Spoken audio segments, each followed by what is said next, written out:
Ahmedabad international flower festival 2026 દિવસના જુદું દેખાય છે ને રાતે જુદું દેખાય છે. ચાલો આજે રાતનો નજારો બતાડું તમને. Check this out.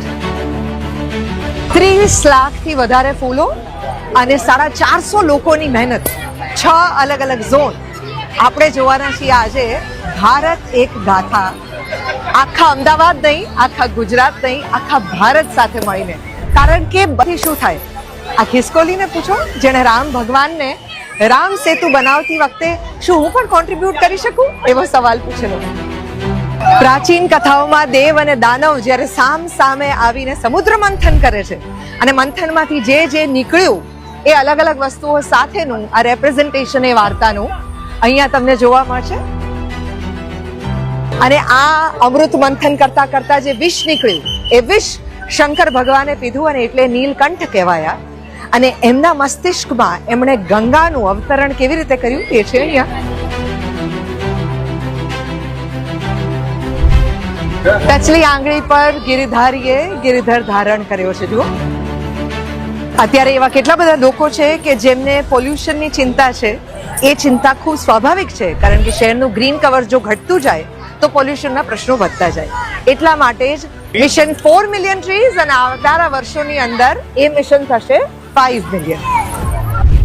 2025ના વર્ષની વાત કરતા હોઈએ અને ઓપરેશન સિંદૂરની વાત ના કરીએ તો કેવી રીતે ચાલે. અને હવે જે તમે જોઈ રહ્યા છો એ છે ગઈકાલનો આપણો Guinness book of world record.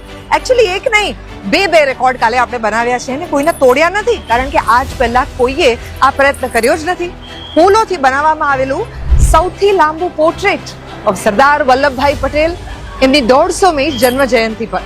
અને નીચે જે અટેમ્પ્ટ કરવામાં આવ્યું છે એ આજ સુધી કોઈ પણ ફ્લાવર શોમાં અટેન્ડ ન કરવામાં આવ્યું હોય એ mandala art with live flowers. Cut flowers નહીં, લાઈવ ફ્લાવર્સ.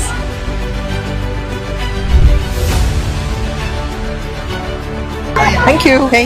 ફ્લાવર શો ની સાથે સાથે પ્રેમીઓને મળવાની મજા પણ એટલી જ છે ને. જે લોકોએ આપણું કામ આટલા વર્ષોથી વખાણ્યું હોય એવા લોકો તાદ્રશ મળે ત્યારે કેવી મજા આવે.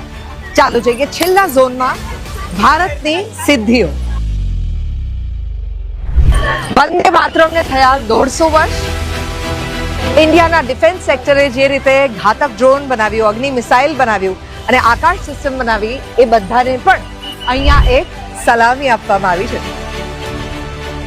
મેઇન ઝોનની અંદર ભારતની સિદ્ધિઓ. દરેક ઝોનની અંદર જ્યારે તમે એન્ટર થશો ત્યારે બંને બાજુ તમને QR કોડ જોવા મળશે, જેને જો તમે સ્કેન કરો તો એ ઝોન વિશે દરેક ડિટેલ્સ તમે જાતે જાણી શકશો. એજ્યુકેશન સેક્ટરની અંદર મૂકવામાં આવ્યું છે બોધિ વૃક્ષ ને એની નીચે ઈ વિદ્યા. LVM-3 અને નિસાર સેટેલાઇટ ઈસરોની આ વર્ષની સિદ્ધિઓ.